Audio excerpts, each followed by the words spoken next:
রসুন দিয়ে ফুলকপির রসা করবো আজকে। ফুলকপিটা লবণ হলুদ দিয়ে সিদ্ধ করে ভেজে নেব।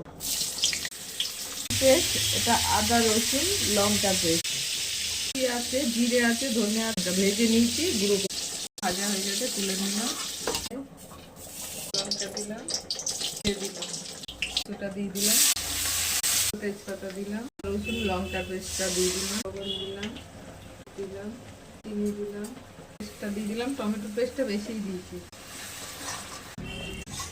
কপিগুলো দিয়ে দিলাম, এর সাথে ধনে জিরে মৌরি,